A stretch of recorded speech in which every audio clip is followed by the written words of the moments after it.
Hey hi hello gamers welcome to Animax gaming. Okay guys, நம்ம என்ன video பார்க்க போகிறோன்னு பார்த்தீங்கன்னா ஜாப்லெஸ் ரீஇன்கார்னேஷனில் சீசன் 3 எபிசோட் 8 பார்க்க போகிறோம். நம்ம சேனலுக்கு புதுசாக மறக்காம சப்ஸ்கிரைப் பண்ணி வச்சுக்கோங்க. அண்ட் வீடியோ பார்த்ததுக்கப்புறம் வீடியோ பிடிச்சிருந்தா மறக்காமல் லைக் பண்ணுங்கள். நீங்கள் பண்ணுற ஒவ்வொரு லைக் அண்ட் சப்ஸ்கிரைப் தான் எனக்கு மிகப்பெரிய மோட்டிவேஷனாக இருக்கும். ஓகே வேர்ஸ், இப்போ வாங்க நம்ம இந்த வீடியோக்குள்ளே போகலாம்.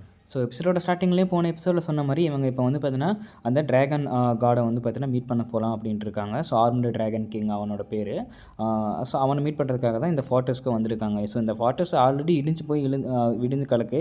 எதனால் அப்படின்னா இதுக்கு முன்னாடி நடந்த அந்த ஒரு டெமான் விசஸ் இவங்களுக்கு நடந்த வார். ஸோ இவன் வந்து பார்த்தீங்கன்னா இவன் கீழே இருந்த 12 பேர் ஒன்றா சேர்த்து இவன் வந்து பார்த்தீங்கன்னா அந்த லேப்லஸ் அப்படிங்கிற ஒரு வாரை வந்து பார்த்தீங்கன்னா நடத்திட்டு இருந்தாங்க. அதுவும் அந்த டெமான் கிங் கூட. அப்புறம் அந்த இடத்துக்கு வந்ததுக்கப்புறம் அங்கே ஒரு ஸ்டோன் மாதிரி இருக்குது. சரி, இப்போ இங்கேருந்து நம்ம எப்படி அந்த ஃப்ளையிங் ஃபோர்ட்ரஸ்க்கு போக போகிறோம், அந்த ஃப்ளையிங் ஃபோர்ட்ரஸில் தான் வந்து பார்த்தீங்கன்னா அவன் இருக்கான். போக போகிறேன்னு கேட்க உடனே நம்ம நன்னாஹோசி ஏதோ ஒரு பொருள் மாதிரி எடுத்து அது விசில் மாதிரி ஊதுறா. அதுலேருந்து எந்த சவுண்டும் வரல. பட் ஊதின உடனே மேலேருந்து ஒருத்தன் வேகமாக வந்து பார்த்தீங்கன்னா கீழே இறங்குறான்.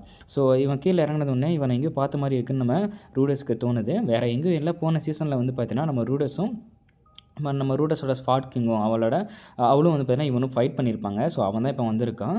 வந்ததுக்கப்புறம் நீங்கள் எல்லாம் போகலாம், ஆனால் இவன் மட்டும் இங்கே இருக்கணும், ஏன்னா இவன் டெமான் ரேஸை சேர்ந்தவ அப்படின்னு சொல்ல அவளும் வந்து பார்த்தீங்கன்னா கேட்டு பார்க்குறான்னு ஏன் இவளுக்கு மட்டும் எக்ஸப்ஷன் கொடுக்கக்கூடாது அப்படின்னு சொல்லி கேட்க, இல்லை கிங் வந்து பார்த்தீங்கன்னா அதை ஒத்துக்க மாட்டாருன்னு சொன்ன உடனே நம்ம ராக்ஸியும் சரி ஓகே நீங்கள் போயிட்டு வாங்க, நான் வேணால் இங்கேயே இருந்துக்கிறேன் அப்படின்னு சொல்கிறான். ஓகே அப்படின்னு சொன்னதுக்கப்புறம் அவங்க எல்லா கையிலையும் சின்ன ஒரு ஸ்டோன் குச்சி மாதிரி வந்து பார்த்தீங்கன்னா ஏதோ ஒன்று கொடுக்குறாங்க. கொடுத்துட்டு அவன் வந்து பார்த்தீங்கன்னா இங்கே இருங்க, ரொம்ப நேரம் ஆகாது அப்படின்னு சொல்லிட்டு அவன் வேகமாக பறந்துடுறான்.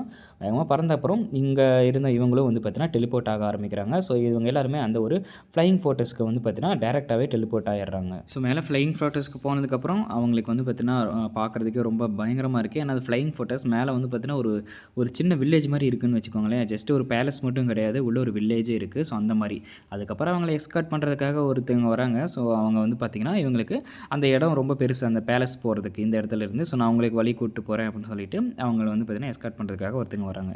அப்படி எஸ்கார்ட் பண்ணிட்டு போயிட்டுருக்கப்ப நம்ம நடுவில் வந்து பார்த்திங்கன்னா நம்ம நனாஹாசி வந்து பார்த்திங்கன்னா இரும்பிகிட்டே இருக்கா. ஸோ அவளுக்கு வந்து பார்த்திங்கன்னா நம்ம நனாஹாசி அடிக்கடி இந்த இடத்துக்கு வந்துட்டு போவா. ஏன்னா இந்த கிங் அவளை தான் வந்து பார்த்திங்கன்னா அந்த ஒரு டெலிபோர்ட்டேஷனை எக்ஸ்பெரிமெண்ட் பண்ணுறதுக்கான அந்த ஒரு பொருளை வந்து அவங்ககிட்ட தான் கொடுத்துருக்காங்க. பொருள்னு சொல்ல முடியாது, அந்த ஒரு தகுதி இல்லைன்னா அந்த ஒரு வேலையை அவகிட்ட தான் கொடுத்துருக்காங்க. ஸோ அவள் வந்துட்டு போக என்னாச்சு, நீங்கள் ஒழுங்காக தான் இருக்கே அப்படின்னு சொல்லி கேட்டுட்டு அதுக்கப்புறம் நம்ம ரூடர்ஸையும் நம்ம செல்ஃபையும் பார்த்து உங்களுக்கு மேன் கார்டுனா யாருன்னு தெரியுமா அப்படின்னு சொல்லி கேட்க, அப்போ தான் நம்ம ரூடர்ஸ்க்கு ஞாபகம் வருது. ஸோ அவன் தான் அந்த மேன் கார்டு.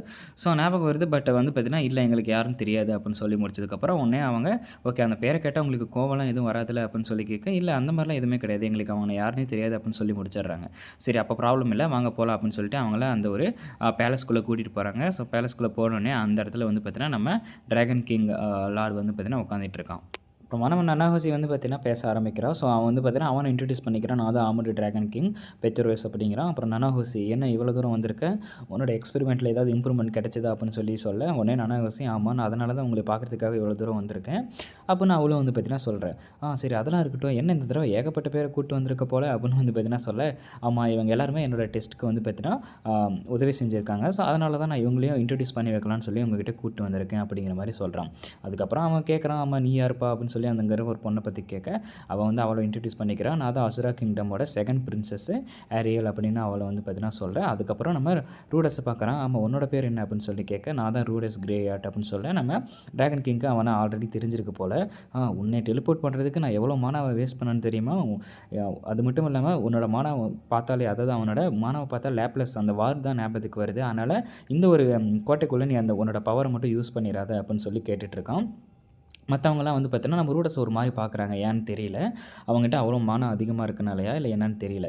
அப்புறம் அவனும் நம்ம என்னை மன்னிச்சிடுங்க நான் கண்டிப்பாக யூஸ் பண்ண மாட்டேன் அப்படின்னு சொல்ல, அப்புறம் நம்ம நனாஹோசி சொல்கிறா, இவங்களாம் எனக்கு ரிசர்ச்சில் உதவியாக இருந்தாங்க, அவங்க கூட கொஞ்சம் கைண்டாக பேசுங்களேன் அப்படின்னு சொல்லி கேட்க, சரி அதெல்லாம் இருக்கட்டும், சரி எதுக்காக இங்கே வந்து உனக்கு என்ன வேணும் அப்படின்னு சொல்லி நம்ம ரூடஸ் கேட்க, அப்போ தான் நம்ம ரூடஸ் அவனோட அம்மாவை பற்றினா அந்த ஒரு இல்னஸை பற்றி சொல்கிறான். இந்த மாதிரி எங்கள் அம்மாவுக்கு ஞாபகம் மறந்துடுச்சுன்னு. அப்போ தான் நம்ம ட்ராகன் கிங் சொல்கிறான், ஆமாம் நான் நிறைய பீப்புள் பார்த்துருக்கேன். ஸோ சில லேப்ரேட்குள்ளே வந்து பார்த்தீங்கன்னா மனுஷங்களை வந்து பார்த்தீங்கன்னா ஒரு லைஃப் ஃபோர்ஸாக வச்சுக்கிட்டு அவங்களோட ஹார்ட்டை வந்து வச்சுக்கிட்டு அந்த ஒரு லேப்ரேட்டரியில் இருக்க மான்ஸ்டர்ஸ்லாம் வந்து பார்த்தீங்கன்னா உயிர் வாழும்.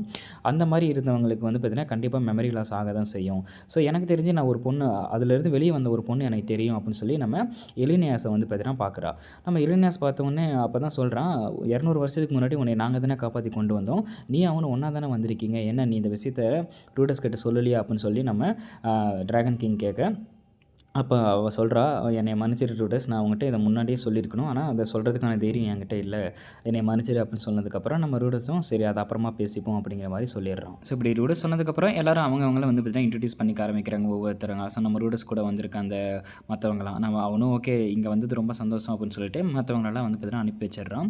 அதுக்கப்புறம் நம்ம எலிமினாஸ் அவளோட ஸ்டோரி சொல்ல ஆரம்பிக்கிறா. 200 வருஷத்துக்கு முன்னாடி அவங்க என்னைய அந்த ஒரு லேபரேட்டரிலேருந்து காப்பாத்துனதுக்கப்புறம் எனக்கு எந்த விதமான ஒரு எமோஷன்ஸும் எனக்குள்ள இல்ல. பட் காலம் போக போக எனக்குள்ள வந்து பார்த்தீங்கன்னா எமோஷன்ஸ் தோன்ற ஆரம்பிச்சது. அப்ப தான் நான் ஒருத்தர லவ் பண்ணி அவள கல்யாணம் பண்ணிக்கிட்டு நான் வந்து பார்த்தீங்கன்னா என்கிட்ட வந்து பார்த்தீங்கன்னா ஒரு கர்ஸ் இருக்கு. அது வந்து பார்த்தீங்கன்னா ஒரு நைட்ல மட்டும் தான் வேலை செய்யும். அது ஒரு காமோபசி அப்படிங்கிற ஒரு கர்ஸ். அது வந்து பார்த்தீங்கன்னா அவகிட்ட இருந்தது. போக போக அவளோட உடம்புல மேனா கிறிஸ்டல்ஸ் வந்து பார்த்தீங்கன்னா ப்ரொடியூஸ் ஆக ஆரம்பிச்சது. அந்த கிறிஸ்டல்ஸ வச்சு என்னோட ஹஸ்பண்ட் அத வித்துட்டு வந்துட்டு இருந்தாங்க. பட் அப்படி விற்க போன ஒரு நாள் அவ ஹஸ்பண்ட கொன்னனால அவளுக்குன்னு வந்து பார்த்தீங்கன்னா யாருமே இல்ல. அதுக்கப்புறம் அவ எப்படியாவது தனியா இருக்கணும் அப்படின்னு சொல்லி போராடினா. பட் அவளோட கர்ஸ் அவள விட்டு வைக்கல. அதனால அவ வில்லேஜ்குள்ள போய் ஒவ்வொரு ஆம்பளையா வந்து பார்த்தீங்கன்னா தேட ஆரம்பிச்சா. அதுக்கப்புறம் எல்லா ஆம்பளைங்களும் ஒண்ணா சேர்ந்து அந்த வில்லேஜ்ல இருக்க எல்லாரும் ஒண்ணா சேர்ந்து அவள துரத்தி அடிச்சுட்டாங்க. அதுக்கப்புறம் தான் நான் அட்வென்ச்சர் பயணத்த தொடங்குனேன். இப்ப நான் வந்து பார்த்தீங்கன்னா இங்க வந்து நின்னுட்டுருக்கேன். பட் இப்ப நான் அப்படி கிடையாது. எனக்கு கிளிஃப் இருக்கான். நான் அவனுக்காக தான் இப்ப நான் வந்து பார்த்தீங்கன்னா வாழ்ந்துட்டுருக்கேன் அப்படிங்கிற மாரி நம்ம எலினியாஸ் சொல்றா. அண்ட் அது மட்டும் இல்லாம ஜெனித்தோட கண்டிஷன் அதாவது ரூடஸ் அவங்க அம்மாவோட கண்டிஷன் என்ன மாரி இல்ல. அவங்க கொஞ்சம் கொஞ்சமா இம்ப்ரூவ் ஆகிட்டு தான் வராங்க. அவங்களுக்கும் எனக்கும் இருந்த மெமரி லாஸ் டிஃப்ரெண்ட்டா இருக்கு. எனக்கு வந்து பார்த்தீங்கன்னா, அந்த மாரி ஆனது எனக்கு தோணவே இல்ல. பட் அவங்க கொஞ்சம் டிஃப்ரெண்ட்டா தான் இருக்காங்க. பட் இது எங்க போய் முடிய போகுது அப்படிங்கிறது நமக்கு தெரியல. நம்ம காத்திருந்தா தான் தெரியும். அவங்களோட மெமரீஸ் அவங்களுக்கு திரும்ப வருமா? வராதா? அப்படிங்கிற மாரி நம்ம எலினியாஸ் சொல்றா. அதுக்கப்புறம் இந்த சைடு இவங்கலாம் பேசி முடிச்சதுக்கப்புறம் அவங்க வந்து பார்த்தீங்கன்னா, கிளாஸுக்கு போறாங்க. ஸோ இந்த இடத்துல தான் ஒவ்வொரு டைமும் நம்ம நனாஹோசி எப்படி டெலிபோர்டேஷன் ஒர்க் ஆகுது அப்படிங்கிறத இங்க வந்து பார்த்தீங்கன்னா பார்த்துட்டு இருக்கா. ஏன்னா நம்ம ரூடஸ் வந்து பார்த்தீங்கன்னா, இந்த ஒரு உலகத்துல அவன் வந்து பார்த்தீங்கன்னா, ரீஇன்கார்னேட் ஆனான். அதாவது மறுபிறவி எடுத்தான். பட் நனாஹோசி அப்படி கிடையாது. நனாஹோசி அவளோட உண்மையான உலகத்திலிருந்து இங்கே டெலிபோர்ட் ஆகிட்டா. எப்படி டெலிபோர்ட் ஆனான்னு அவளுக்கும் தெரியல. இப்போ இங்கேருந்து அவள் போகணும் அப்படிங்கிறதுக்காக தான் அந்த டெலிபோர்ட்டேஷனை பற்றி அவள் எக்ஸ்பெரிமெண்ட் பண்ணிகிட்டு இருக்கா. பட் அவள் பண்ணுறப்ப அவள் இந்த உலகத்துக்கு புதுசுங்கிறனால அவளோட உடம்பு வந்து பார்த்தீங்கன்னா தாங்கலை. அவளோட உடம்பு எப்பயுமே வந்து பார்த்தீங்கன்னா வீக்காகவே இருக்குது. அதனால் அவள் உடம்புல எப்பயுமே டீடாக்சிஃபை அப்படிங்கிற ஒரு ஸ்பெல்லை வந்து பார்த்தீங்கன்னா யூஸ் பண்ணுவாங்க. ஸோ அதனால தான் நம்ம நனாஹோசி வந்து பார்த்தீங்கன்னா உடம்பு சரியில்லாத மாதிரி இரும்பிகிட்டே இருப்பாள். பட் இப்போ வந்து பார்த்தீங்கன்னா உள்ளே வந்திருக்கா. உள்ளே வந்தோடனே எனக்கு ரொம்ப முடியலை, எனக்கு டீடாக்சிஃபை பண்ணுங்க அப்படின்னு சொல்லி கேட்க நம்ம செல்ஃபி அவளை டீடாக்சிஃபை பண்ண ஆரம்பிக்க அவளுக்கு இருமல் வந்து பார்த்தீங்கன்னா நிற்கவே இல்லை, இரும்பிகிட்டே இருக்கா. ஒரு கட்டத்தில் வந்து பார்த்தீங்கன்னா ஃபுல்லாக பிளட் வாமிட் வந்து பார்த்தீங்கன்னா எடுத்துடுறா. ரொம்ப அதிகமான பிளட் வந்து பார்த்தீங்கன்னா லீக் ஆயிடுது. இதை பார்த்தோன்னே நம்ம செல்ஃபிக்கும் சரியான ஷாக் ஆயிடுது. அப்படியே நம்ம நனாஹோசி மயக்கம் போட்டு கீழே விழுந்துடுறா. ஸோ இதோட வந்து பார்த்தீங்கன்னா எட் ஆஃப் தி எபிசோட் முடியுது. ஸோ வளவலன்னு பேசிகிட்டே இருந்தாங்க. உங்களுக்கு முக்கியமான இன்ஃபர்மேஷன் மட்டும் நான் கொடுத்துருக்கேன். இதுக்கப்புறம் நம்ம நனாஹோசிக்கு என்ன ஆக போகுது, இந்த இடத்துல வந்து பார்த்தீங்கன்னா என்ன நடக்கும், இவங்களுக்கும் டெலிபோர்ட்டேஷனுக்கும் ஏதாவது லிங்க் இருக்கா அப்படிங்கிறத நம்ம கண்டுபிடிக்கணும். ஏன்னா வந்து பார்த்தீங்கன்னா டிராகன் கிங் வந்து பார்த்தீங்கன்னா டெலிபோர்ட்டேஷனை அழகாகவே யூஸ் பண்ணுறான். மாஸ் டெலிபோர்ட்டேஷன் சீசன் 1ல வந்து பார்த்தீங்கன்னா நடந்தது. மேபி அதுக்கும் இதுக்கும் ஏதாவது லிங்க் இருக்கா, நம்ம நனாஹோசி இங்கே வந்ததுக்கு ஏதாவது விஷயம் இருக்கா அப்படிங்கிறது நமக்கு போக போக தான் நமக்கு தெரியும். ஓகே வியூவர்ஸ், இது வரைக்கும் பார்த்ததுக்கு ரொம்ப ரொம்ப நன்றி. உங்களுக்கு ஏதாவது டவுட்னா மறக்காம கீழே கமெண்ட் பண்ணுங்கள். அண்ட் மீண்டும் உங்களை அடுத்த எபிசோடில் சந்திக்கிறேன். அது வரைக்கும் நான் தான் mister Nobita and I am signing off. Tata bye bye.